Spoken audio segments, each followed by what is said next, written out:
Okay दोस्तों, अब जो टॉपिक हम चालू करने वाले हैं वो है फ्लूइड स्टैटिक्स। फ्लूइड स्टैटिक्स में क्या है, हमारा जो फ्लूइड्स है वो हमारा एब्सोल्यूट रेस्ट पर है। ठीक है, हम लोग इस फ्लूइड स्टैटिक्स के टॉपिक में जो टाइप ऑफ फ्लूइड्स के बारे में कंसिडर करेंगे उनको हम बोलेंगे आइडियल फ्लूइड्स। यानी यहां पर हमारा फ्लूइड का जो है उसका सरफेस और बल्क दोनों का प्रॉपर्टी एग्जैक्टली एक जैसे हम मानेंगे फिलहाल के लिए। ठीक है, आगे आगे जैसे जैसे चैप्टर्स बढ़ेंगे उस पे हम देखते रहेंगे क्या क्या मॉडिफिकेशंस आ रहे हैं। राइट नाउ हमारे जो फ्लूइड्स है उनके दो पार्टिकल्स आपस में कोई भी प्रकार का इंटरमॉलिक्यूलर फोर्स अप्लाई नहीं करता है। फ्लूइड्स हम जानते हैं वो सारे सब्सटेंसेस हैं जो हमारे फ्लो करते हैं। तो फ्लूइड्स में हम लोग दो चीज देखते हैं मेनली, एक है लिक्विड और दूसरा जो है वो है हमारे गैसेस। ठीक है, तो फ्लूइड स्टैटिक्स में हमारा फ्लूइड जो होगा वो एब्सोल्यूट रेस्ट पर होगा। ठीक है, सो सबसे पहले before we start any further हमें दो टर्म्स के बारे में जानना है। एक तो हम जानते ही हैं that is a density. Density is nothing but the mass by volume. ठीक है, और दूसरा टर्म जो हम जानेंगे वो है स्पेसिफिक ग्रेविटी। अच्छा, डेंसिटी का एसआई यूनिट क्या है? डेंसिटी का एसआई यूनिट जो है that is nothing but kilogram per metre cube.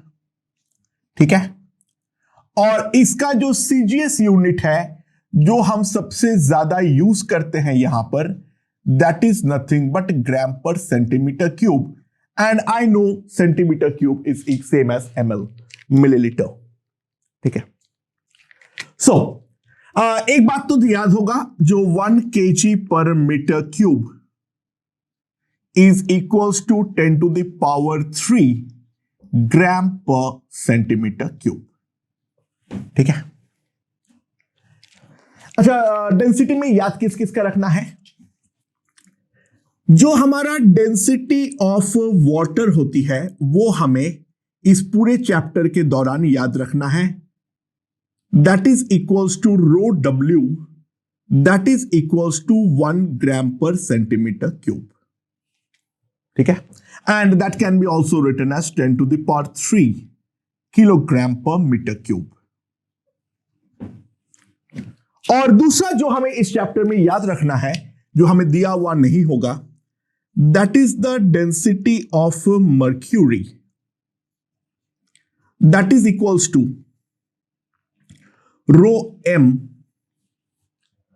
that is equals to 13.6 gram per centimeter cube, that is 13.6 into 10 to the power of 3 kilogram per metre cube. ठीक है, यह है हमारा डेंसिटी का फंडा। तो it's very simple, it is simply mass by volume. तो एक काम करते हैं, हमारे पास एक सॉलिड सब्सटेंस है और ये वाला सॉलिड सब्सटेंस जो है इट हैज सम कैविटी। ठीक है, तो इसके अंदर कितना कैविटी है वो मेजर करने के लिए मैं क्या करूंगा, मैंने क्या किया, इसका जो मास है वो मैंने मेजर किया। That mass came out to be 10 gram और इसका जो वॉल्यूम आया वो आया हमारा 2 ml। ठीक है, ये वाला जो है वो मटेरियल ए से बनता है। डेंसिटी ऑफ मटेरियल ए जो है वो हमारा दिया हुआ है 6 ग्राम पर ml। तो सवाल ये है, कैलकुलेट परसेंटेज ऑफ कैविटी। इसमें कितना परसेंट हमारे पास कैविटी है वो चीज हमें निकालनी है। अच्छा, मास में कैविटी का तो कोई इफेक्ट नहीं है, कैविटी जो है वो हमारा हॉलो होता है। ठीक है, सो जो हमारा एक्सपेक्टेड वॉल्यूम है वो कितना होगा, 10/6 ml। बट जो हमारा एक्चुअल वॉल्यूम है that came out to be 2 ml। तो वॉल्यूम ऑफ कैविटी जो आएगा that is 2 minus 10/6, that is 2/6 ml। ठीक है, सो सिंपल सी बात है, इसके 2 ml के वॉल्यूम में 1/3 ml का हमारा कैविटी है। तो सिंपल सी बात है, जो हमारा कैविटी का परसेंटेज है, that percentage of cavity is nothing but 100/6, that is equals to 16.67%.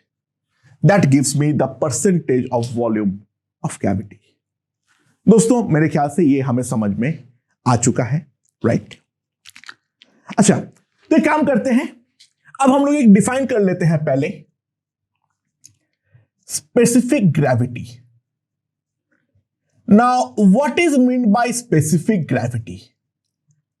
दोस्तों एक चीज हम देख सकते हैं, डेंसिटी जो है वो हमारा डिपेंड करता है उसका किसके ऊपर? उसके चॉइस ऑफ यूनिट के ऊपर। तो वो वाले प्रॉब्लम से मुक्ति पाने के लिए, क्योंकि जो प्रॉब्लम सॉल्वर है मालूम नहीं है जो वो किस यूनिट पे काम कर रहा है, तो स्पेसिफिक ग्रेविटी एक चीज डिफाइंड होती है, वो क्या है? That is equals to density of substance by density of water,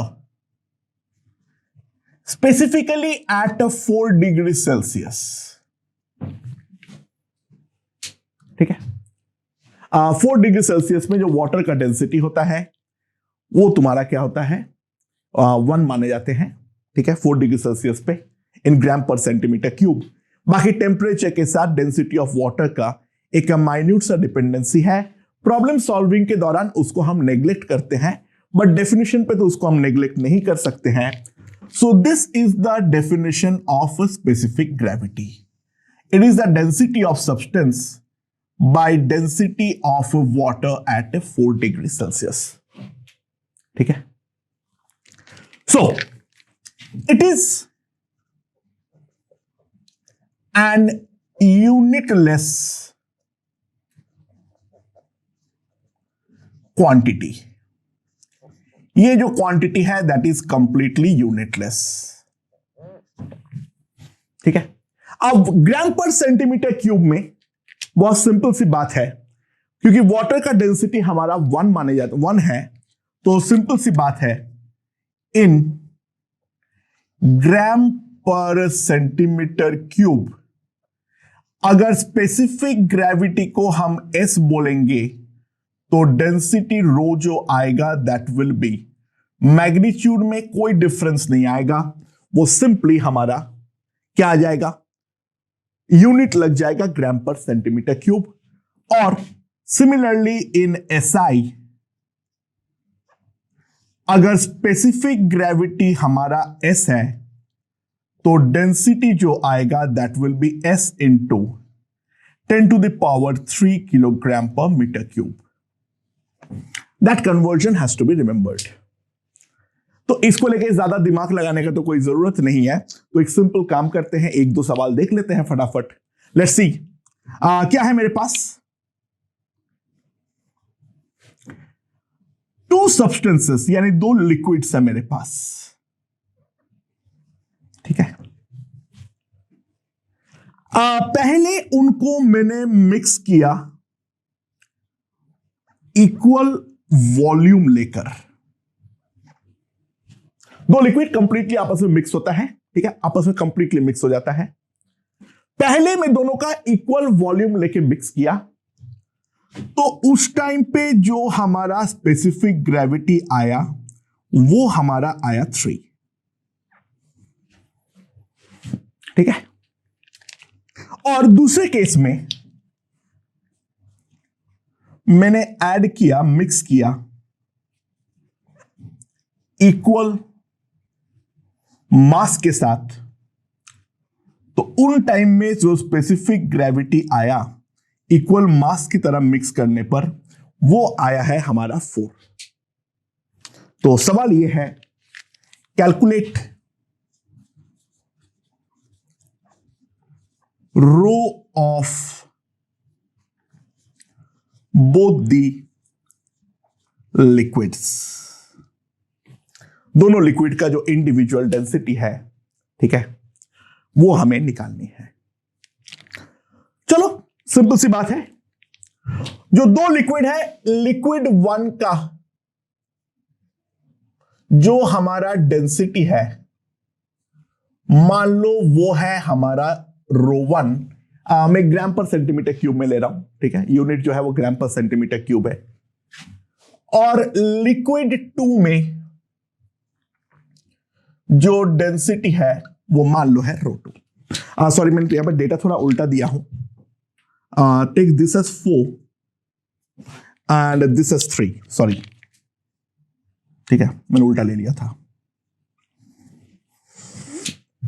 तो लिक्विड 1 का डेंसिटी है ρ1, लिक्विड 2 का डेंसिटी है ρ2। तो पहले केस में मैं मिक्स करता हूं इन इक्वल वॉल्यूम, मान लो वो इक्वल वॉल्यूम है V, ठीक है। अच्छा, तो दोनों को जब मैं मिक्स करूंगा तो वहां पर मेरा मास कितना आएगा, ρ1V प्लस ρ2V, और इसका जो वॉल्यूम आएगा वो मेरे पास कितना आ जाएगा, 2V। तो जो मेरा मिक्सचर है, that will be mass by volume, that will be nothing but ρ1 plus ρ2 by 2, and that must be equals to 4, ठीक है। इन ग्राम पर सेंटीमीटर क्यूब में कर रहा हूं, तो स्पेसिफिक ग्रेविटी और डेंसिटी में केवल यूनिट के अलावा और कोई डिफरेंस नहीं है, ठीक है। And on the other hand, जब मैं इस पर इक्वल मास को लेकर सॉल्व कर रहा हूं, मान लो मैं दोनों का मास ले रहा हूं m। अच्छा, इसका जो मास टोटल आएगा वो तो डेफिनेटली 2m आएगा, और इसका जो वॉल्यूम आएगा वो वॉल्यूम कितना आएगा, that will be m by ρ1 plus m by ρ2, ठीक है। तो सिंपल सी बात है, जो हमारा मिक्सचर का रो आएगा, that will be this by this, mass mass cut के खुश हो जाओ, it will simply come out to be 2 ρ1 ρ2 by ρ1 plus ρ2, ठीक है। और इसका वैल्यू जो है वो हमारा कितना दिया हुआ है, दिस इज इक्वल्स टू 3। वो एक इंपॉसिबल क्वेश्चन बन जाता, साफ साफ देख सकते हो, ये AM है, ये HM है, तो HM का वैल्यू कभी AM से बड़ा तो हो ही नहीं सकता है, वो तो एक इंपॉसिबल क्वेश्चन बन जाता, ठीक है। अच्छा, तो ये 4 है, ये 3 है।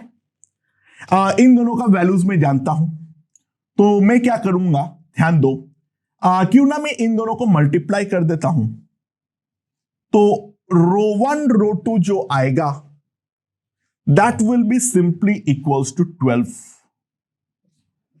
ठीक है।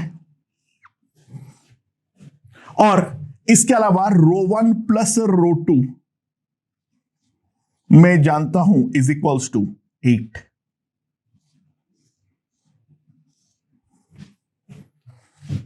सो मैं यहां से निकाल लेता हूं, क्यों ना, ρ1 माइनस ρ2 का whole square, that will be ρ1 plus ρ2 का whole square minus 4 ρ1 ρ2, that will be 16। Therefore, mod of ρ1 minus ρ2 will be equals to 4। मालूम नहीं है दोनों में से कौन सा ज्यादा डेंस है, दोनों में से कोई भी ज्यादा डेंस हो सकता है, सो मान लो रो वन वाला ज्यादा डेंस है, तो इन दोनों को अगर मैं ऐड कर देता हूं तो रो वन जो आ जाएगा that will B 6 gram per ml, और रो टू जो आ जाएगा that will B 2 gram per ml. So that is the density of the individual substances. ठीक है, काफी आसान क्वेश्चन है. ठीक है, अगला क्वेश्चन देखो. मेरे पास एक कंटेनर है, इसका वॉल्यूम जो है दैट इज वी नॉट. ठीक है, समझ में आया? अच्छा, नाउ इसके अंदर सॉल्ट वाटर है जिसका डेंसिटी जो है that is equals to rho naught gram per ml. We naught जो है उसका वॉल्यूम को भी हम ml पे ले लेंगे. ठीक है, और ये हमारा कंप्लीटली फिल्ड है. ये हमारा कंप्लीटली फिल्ड है. Pure water is added drop by drop. ठीक है, अच्छा ऑब्वियस सी बात है, वाटर जैसे ही ऐड होगा यहां से हमारा लिक्विड जो है वो हमारा बाहर निकल जाएगा. ठीक है, अच्छा क्योंकि सॉल्ट वाटर का डेंसिटी डेफिनेटली वाटर से ज्यादा है, प्योर वाटर से, तो कंटेनर का अंदर का जो हमारा डेंसिटी है वो डेफिनेटली डिक्रीज करेगा. ठीक है, so calculate rho when VmL of water has been added. अच्छा, इसमें अक्सर जो गलत बना जाता है वो ये है, लोग क्या करते हैं, मैं पहले एक बार गलत सॉल्यूशन बना देता हूं. VmL का वाटर अगर हमारा आया है तो ऑब्वियस सी बात है VmL का सॉल्ट वाटर बाहर निकल गया है, और सॉल्ट वाटर का जो है वहां पर उसका डेंसिटी जो है वो रो नॉट है. जो सॉल्ट वाटर हमारा बचा है वो वी नॉट माइनस वी का बचा है, तो जो नेट मास है वो हम लिख देते हैं कितना, rho naught into V naught minus V plus 1 into V. तो डेंसिटी रो हम सीधा लिख देते हैं this divided by V naught. V naught जो है वो कांस्टेंट है, that is rho naught minus V into rho naught minus 1 by V naught. ये सॉल्यूशन ऑब्वियसली ध्यान दो गलत है. द रीजन बिंग, जो सॉल्ट वाटर का ड्रॉप बाहर निकलेगा, ध्यान दो हर ड्रॉप का कॉम्पोजिशन डिफरेंट होगा, क्योंकि एक ड्रॉप पानी आते ही उसका जो हमारा वॉल्यूम है वो वॉल्यूम उतने के उतना ही है, लेकिन मास बदल गया है, तो हर ड्रॉप ये वाले कंटेनर के अंदर का डेंसिटी को बदलने वाला है. ठीक है, तो ये सॉल्ट वाटर का वी नॉट वॉल्यूम बाहर गया है, ऐसा कोई भी चीज तो हम कर ही नहीं सकते हैं. We don't know anything about it. So दोस्तों,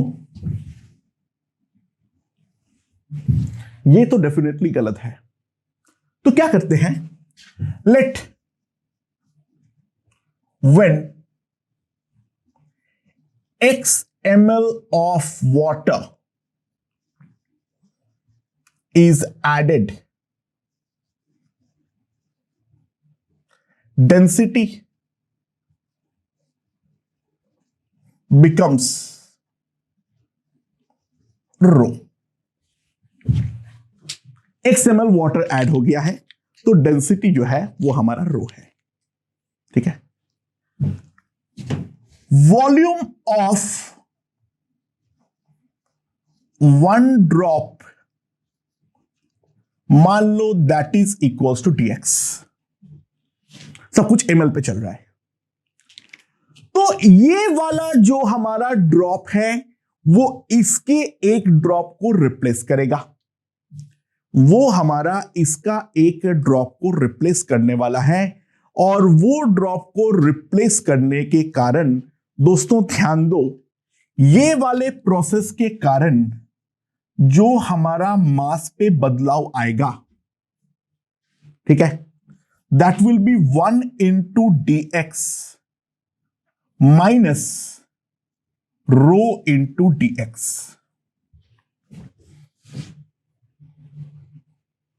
तो इस कारण पे, क्योंकि वॉल्यूम तो वी नॉट पे फिक्स है, जो डी रो होगा that will be 1 minus rho dx by V naught. Obviously बात देख सकते हो, जो हमारा डी रो है वो नेगेटिव है, ठीक है, समझ में आया? तो पहले इस बात को समझो, मैंने प्रॉब्लम को अप्रोच कैसे किया। एक ड्रॉप का वॉल्यूम मान लो dx, वो dx का एक ड्रॉप dx का उस इंस्टेंट का सॉल्यूशन को रिप्लेस करेगा। तो जो मास सॉल्यूशन से निकल जा रहा है वो रो dx है, जो मास सॉल्यूशन पे आ रहा है वो है 1 into dx। तो दोस्तों जो मास पर बदलाव है वो है 1 into dx minus rho into dx।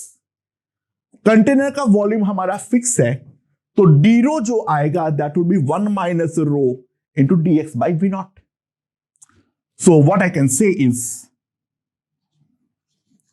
D rho by rho minus 1 minus dx by v naught. So now if I integrate integral d rho by rho minus 1 by v naught integral dx। Initially जब कुछ पानी आया ही नहीं था, उस time पे density था रो not, और जब v वॉल्यूम आ गया है तब डेंसिटी बन गया है रो। तो हमारे पास जो आएगा ln rho minus 1 by rho naught minus 1 is minus v by V naught. तो rho minus 1 equals to rho naught minus 1 e to the power minus v by V naught, ठीक है। सो रो जो आएगा that will be equals to 1 plus rho naught minus 1 e to the power minus v by v naught, ठीक है। अच्छा, जब infinite time हो जाएगा, यानी infinite volume of water add कर देंगे, तो प्रैक्टिकली सॉल्ट का कोई एग्जिस्टेंस ही नहीं रहेगा। तो ये वाला term e to the power minus infinity होने के कारण 0 हो जाएगा और रो बन जाएगा मेरा 1। और इनिशियली अगर हम देखें वहां पर v हमारा 0 था, तो ये वाला क्वांटिटी 1 था, रो आ रहा था रो नॉट। एग्जैक्टली जो हमारा रो का वैल्यू है वो 1 कभी होगा ही नहीं, दैट्स इम्पॉसिबल, ठीक है। एंड अगर इनिशियली हम देखें for very small value of v, e to the power x को, e to the power minus x को मैं प्रैक्टिकली क्या लिख सकता हूं, that can be written as 1 plus X, ठीक है। और e to the power x को मैं लिख सकता हूं 1 plus X for very small value of x। और वहां पर अगर मैं लिखता हूं तो ध्यान दो, ये वाला टर्म जो है वो हमारा पैदा हो जाएगा for very small value of v। But otherwise ये वाला जो फॉर्मूला है वो डेफिनेटली हमारा गलत है, ठीक है। एंड इसका अगर हमें ग्राफ प्लॉट करना हो रो वर्सेस v का, so that graph will be super simple. Initially ये रो नॉट से चालू करेगा और फाइनली ये 1 पर पहुंचने का ट्राई करेगा, पहुंचेगा तो कभी भी नहीं। So it will be a curved graph like this. So it will be a curved graph like this. So that is the density and volume relation. ठीक है, यूनिट ग्राम पर सेंटीमीटर क्यूब है। ठीक है, अदरवाइज इसको हम specific gravity के term से बोल दे तो भी कोई दिक्कत नहीं है। तो हम लोग को बेसिक लेवल पे समझ में आ गया है डेंसिटी और स्पेसिफिक ग्रेविटी क्या होती है। और अब हम लोग फ्लूइड का एक सबसे इंपॉर्टेंट जो फैक्टर है, जो उसका एक प्रॉपर्टी है, उसके बारे में बातचीत करेंगे। That is the pressure due to a fluid. Fluid हमारा प्रेशर अप्लाई करता है, कैसे करता है, किस डायरेक्शन में करता है, लेट्स सी।